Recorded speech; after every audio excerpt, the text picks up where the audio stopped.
It's Wednesday, it's the 2nd of July. You're watching ARIRANG Korea's only global network. Live from Seoul, I'm Moon Gun-young. Now, President Park Geun-hye has slammed the Japanese government's review of its past apology for sexual enslavement of women leading up to and during World War II. Now, she was speaking to China's CCTV ahead of Chinese President Xi Jinping's state visit to Seoul, which is due Thursday.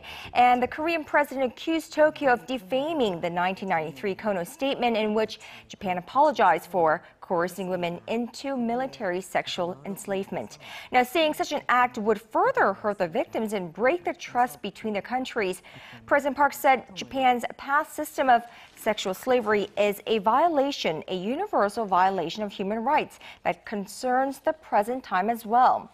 The Korean leader then assessed how close Seoul and Beijing have become in terms of security and economic cooperation and said she hoped the two sides would deepen their trust with President Xi's visit.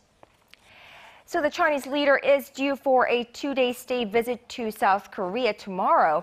And our Yulian takes us through some of the key issues topping President Xi's visit, from efforts to curb North Korea's nuclear ambitions and Japan's history provocations to Seoul and Beijing's free trade negotiations.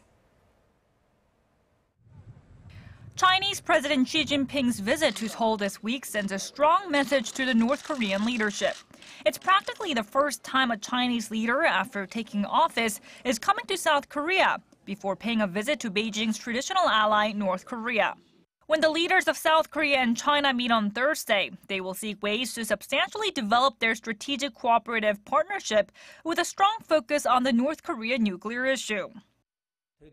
Pushing for the denuclearization of the Korean peninsula and maintaining peace and stability on the peninsula and solving issues on the peninsula through peaceful means have always been the Chinese government's established policy.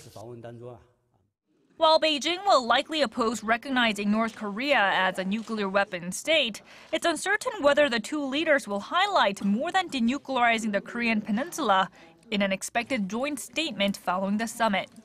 The South Korean presidential office says Presidents Park and Xi will also discuss reviving the six-nation denuclearization dialogue with Pyongyang. Also topping the agenda for the meeting of the two presidents will be the North's cozying up with Japan as of late, Tokyo's backtracking on a historical apology to Seoul, and Japan's attempts to expand its military presence. It's only natural the two leaders talk about Japan. They will discuss Japan's push to deny historical facts. Beijing, involved in a bitter territorial dispute with Tokyo, is expected to seek greater cooperation with Seoul on historical issues. On the economic front, the leaders of Korea and China will agree to speed up negotiations for their free trade agreement and appeal to businessmen from both sides at an investors' forum on Friday. Yulian, ARIRANG News. Meanwhile, North Korea fired two short-range projectiles from its east coast earlier this morning, its third launch in less than a week. Officials from South Korea's Joint Chiefs of Staff said the rockets were fired from a site near Wonsan and flew about 180 kilometers and are believed to have landed in North Korea's territorial waters. The South Korean military, meanwhile, says it's maintaining its vigilance against additional launches. A military officer who wished to remain anonymous said that the North may be trying to gain attention ahead of Chinese President Xi Jinping's visit to Seoul on Thursday. Well, he added that the launch could also be a response to South Korea's rejection on Tuesday of North Korea's proposal to end hostile acts. Now, there were mixed reactions to Tokyo's decision to permit itself a greater military role in Asia. And the U.S. says it welcomes the Abe administration's move to unshackle itself from Japan's decades-long war-renouncing constitution. China, on the other hand, which, like Korea, has painful memories of Japan's past military aggression, has expressed its concerns. Our Park Ji-won has the details. China's foreign ministry has expressed concerns over the Abe administration's move, saying it has taken an unprecedented measure that greatly changes Japan's military security policies. We can't help thinking Japan would change the path of peaceful development that it has stuck to since the end of World War II. We also have noticed that Tokyo's attempt to exercise a right to collective self-defense has been met by strong opposition within Japan. In a statement Tuesday, U.S. Secretary of Defense Chuck Hagel said it was an important step for Japan to take a positive role in international security cooperation efforts. The White House also welcomed the move. We would make clear is that we believe that this is good potentially for our alliance. Analysts say a stronger Japanese role serves the U.S. interests in the region as it should contain China's rising influence in Northeast Asia. Meanwhile, Prime Minister Abe's reinterpretation of the country's pacifist constitution has gone down badly with many inside Japan. Japan's opposition blocs and protesters are demanding that Abe and the ruling coalition go back on their decision. They say the public was not consulted with on an issue that not only changes the pacifist nature of the constitution, but also affects the future of the Japanese people. Park Ji-won, ARIRANG News. Top military commanders from South Korea, the U.S. and Japan met for talks in Hawaii on Tuesday local time, an occasion marking their first in-person meeting. In a joint statement released by Admiral Cheon-hee, General Martin Dempsey, and General Shigeru Iwasaki following the trilateral meeting, the three officers said they had exchanged views on North Korea's nuclear program. An official at South Korea's Joint Chiefs of Staff said that the three countries need to work on their military cooperation to counter a scenario in which North Korea's nuclear and missile threats become a reality. The three commanders met on the sidelines of the biannual Rim of the Pacific, or RIMPAC, multinational naval exercise.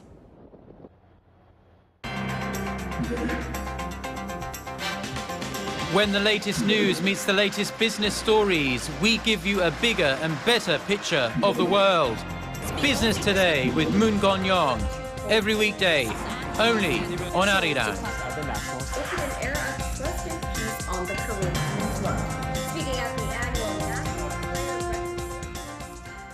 Well, it's welcome news for all Koreans. School textbooks in the U.S. state of Virginia are now required to use two names for the body of water between Korea and Japan. And this is thanks to a new law that is expected to have a national impact across the U.S. Our Connie Kim has this report. A new law that requires school textbooks in Virginia to use the name EC alongside Sea of Japan for the body of water between Korea and Japan went into effect on Tuesday. Now this means that schools will now be required to use textbooks and maps that have both names. However, because the state reviews school texts every 7 years, and with the new review set for 2016, new textbooks using both names may not appear until 2017. Yet, it may not even take that long for the change to be implemented. The organization behind the name change campaign, Voice of Korean Americans, says some publishing firms have already started adding the name to their textbooks. And about 60% of textbooks in Virginia already have both names after guidelines encouraging the use of the EC name were distributed last year. The Virginia law is expected to have a broad impact as most U.S. publishing firms supply the same textbooks to schools nationwide. Virginia is the first state to pass such a law, and the landmark legislation passed through the Virginia House of Delegates in February, despite efforts by Japan to lobby against it. Many Koreans see the name Sea of Japan as a cruel reminder of Japan's imperialist past, as the name was registered when Korea was under Japanese colonial rule. Connie Kim, ARIRANG News. Now, elsewhere across the globe, Israel is on the hunt for two suspects it says are members of Hamas and have conducted dozens of airstrikes as well. Emotions are still very raw as Israelis bury three of their own. Our Sun Jung-in has more. Tens of thousands of mourners attended a funeral in the central Israeli city of Mudin, where the bodies of three teenagers who were kidnapped and murdered while hitchhiking home were laid to rest on Tuesday. The bodies were found on Monday evening, more than 2 weeks after the trio went missing in the West Bank.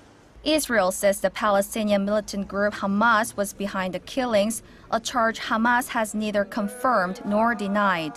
In a televised address Tuesday night, Prime Minister Benjamin Netanyahu told the nation, Hamas is responsible, Hamas will pay, Hamas will continue to pay for the kidnap and murder of the 3 young men.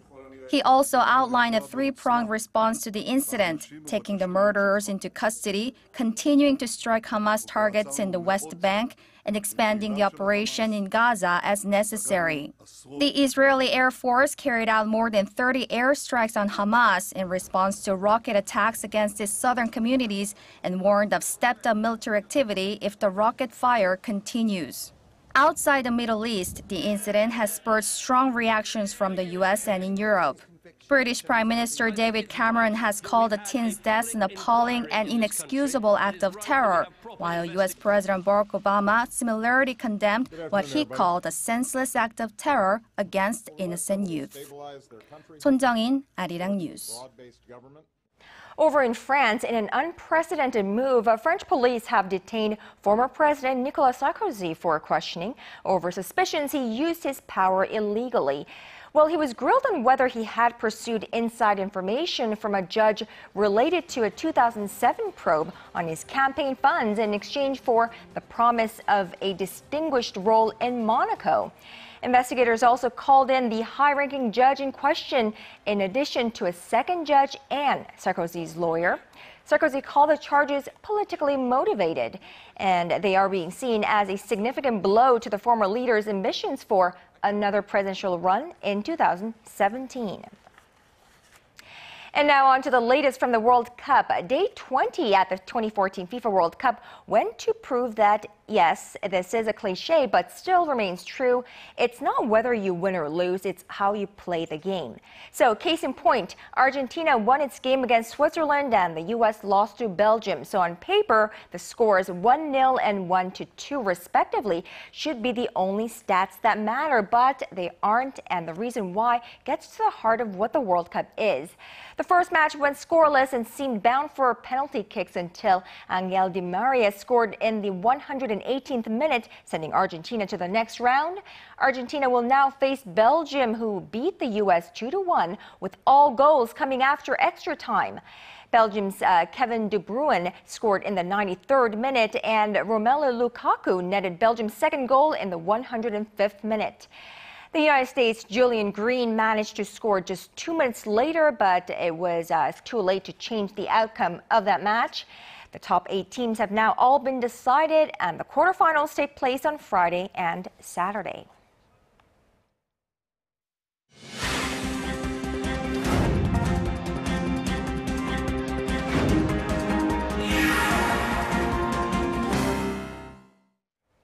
The Korean won hit its highest level against the U.S. dollar in nearly 6 years this Wednesday, with the currency rising to over 1,010 won in intraday trading. The local currency traded at 1,009.2 won against the greenback when the market closed at 3 p.m. Korea time. And this is the first time that it has breached the 1,010 level since July 2008. Well, analysts are attributing the won's appreciation to upbeat economic data out of the U.S. and China that drove the New York Stock Exchange to an all-time high, pushing investors to take bigger risks. They added that the local currency could further strengthen to the 1,000 level in the second half of this year.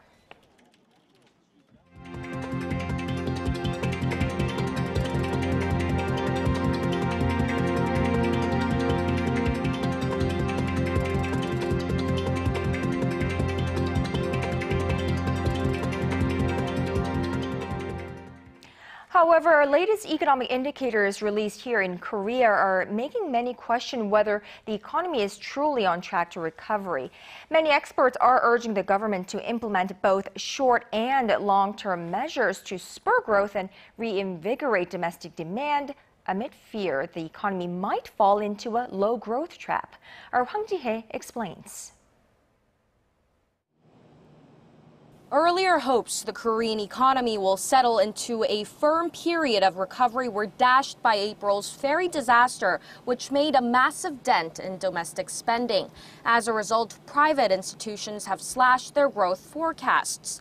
Now, economists are asking a new economic team to be led by the incoming finance minister to use all the fiscal and monetary policies at their disposal to spur growth.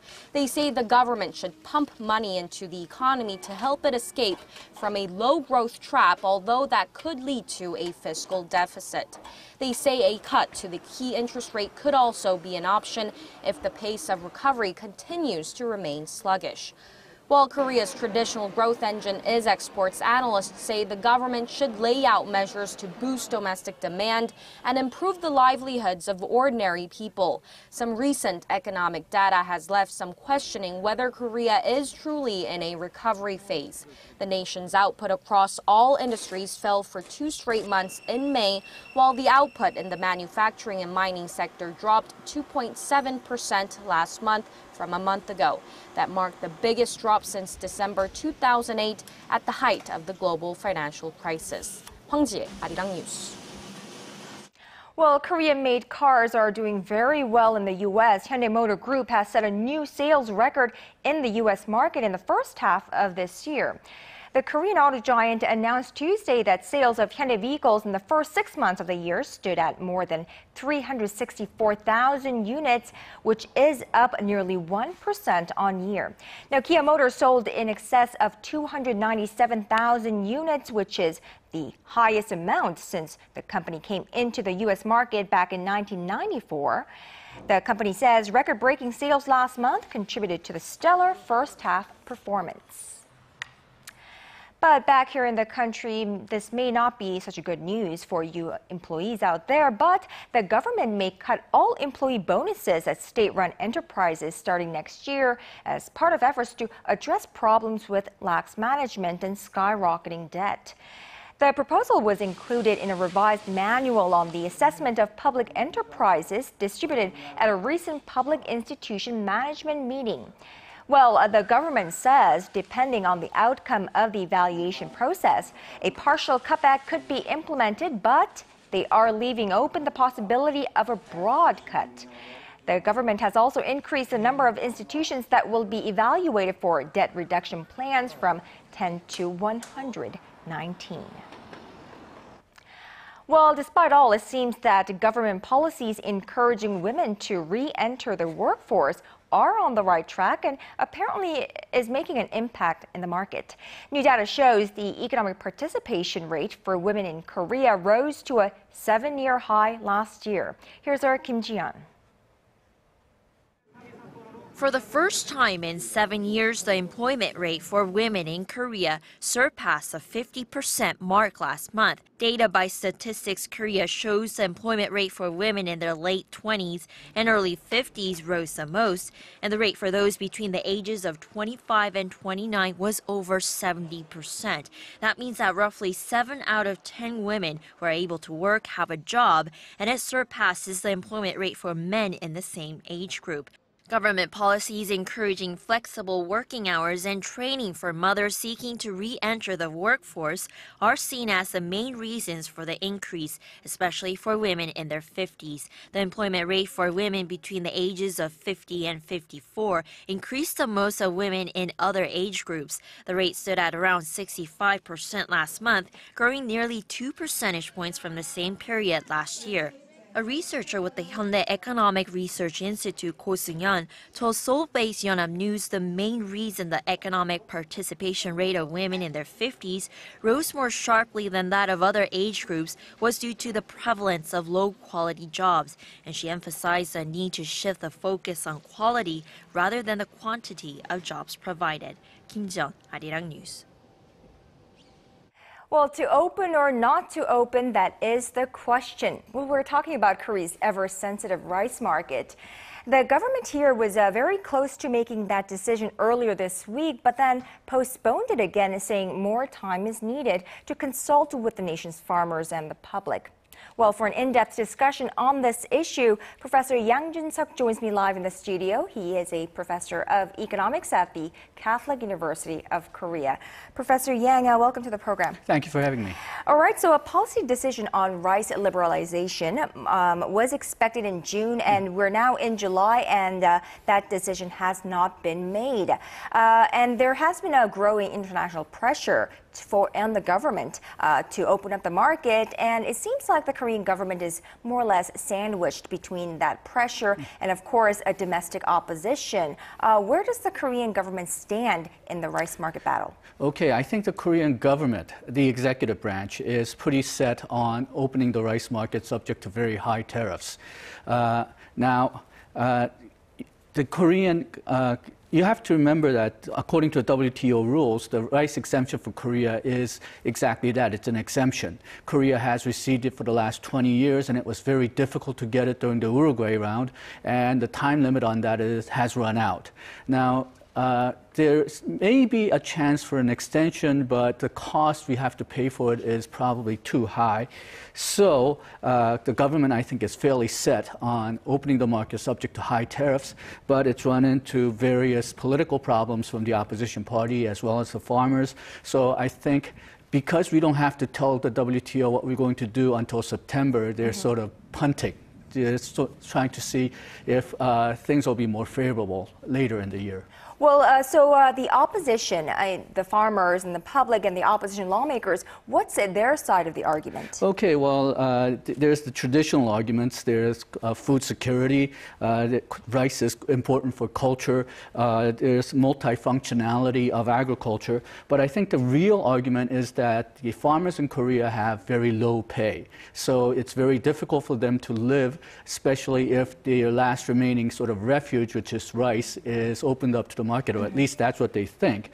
Additional argument that the opposition is making is that the Doha round isn't finished, so maybe we should make this a part of the Doha round negotiations, or we could take out the rice completely from the WTO concession list, the list of items that are covered by the WTO. But given Korea's status as a trading nation and a large economy in the global economy, I think that's pretty much out of the picture. Well, let's take a look at the case of the Philippines now, which is the only other country in the world that has yet to liberalize its rice market. And after negotiations, Manila did get an extension on its waiver from the WTO, but at a high cost. And those who support the rice market liberalization, they say, if Korea doesn't open up the market soon, it could find itself in a similar situation. Okay, yeah. If you look at the conditions that Philippines accepted, it's not really ideal for Korea. They only got granted the extension for 5 years, and the extension ends at 2017. And then this is a bit strange, but in order for Philippines to keep from liberalizing its markets, they have to promise the major rice exporting countries that they will buy a certain amount of rice from them. And the amount of rice that Philippines had to buy rose more than twice the amount that they had to buy before this extension. Now, Korea has a similar condition.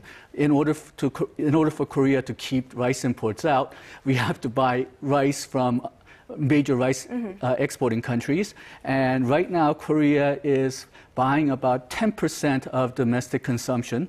But it's as well known, Korea is pretty much self-sufficient in rice. We already make most of the rice that Koreans eat. So we're purchasing 10% more imports that we don't know what to do with. So it's a waste of government taxpayer money, and not only the money that we have to give to the other countries, but we have to keep this rice in storage. So the storage costs are also pretty major. Right, and with the changing trend in Koreans' diet, of course we're consuming less rice these days, so less of a demand there. But what, in your view, is an ideal scenario for Korea's rice market and its competitiveness in the global stage? Okay, well, Japan opened its rice market subject to high tariffs in 1999. They were able to institute a tariff rate that's higher than 1,000%. And even now, it's 778%. So their domestic market is pretty much kept import-free anyway. But they don't have to pay for unneeded imports from other countries. Korea, if we go on a similar system, chances are will need about, the experts are saying about 200% tariffs, but we'll probably get something higher than that. So the ideal situation is we go on to the tariff system. We, at least on paper, allow rice to be imported, but we maintain such a high tariffs that there's no real effect anyway. And then things are pretty much the way that it is currently, except we don't have to pay for unneeded imports. Right. I mean, it seems to me that, Korea's rice market, at some point we need to liberalize it, especially as we are well into this globalization, these free trade agreement kind of an era where we really need to, just take down all trade barriers, and we will have to open it up anyways, right? Yes. Well, when WTO was first created in 1995, there were only 4 countries which were granted similar type of exemption as this. Philippines and Korea were mentioned. Japan and Israel were the other 2 countries. Japan and Israel opted out. So now there's only Philippines and Korea which is seeking this type of exemption, and both are for rice. And because there's only 2 countries out of 152 which are seeking this exemption, we don't really have a strong case. Right. So if we do insist on having this, we'll probably have to really pay a lot. Right, and it could come at a high cost, all right? Professor Yang Jinsuk, thank you so much for today. Thank you.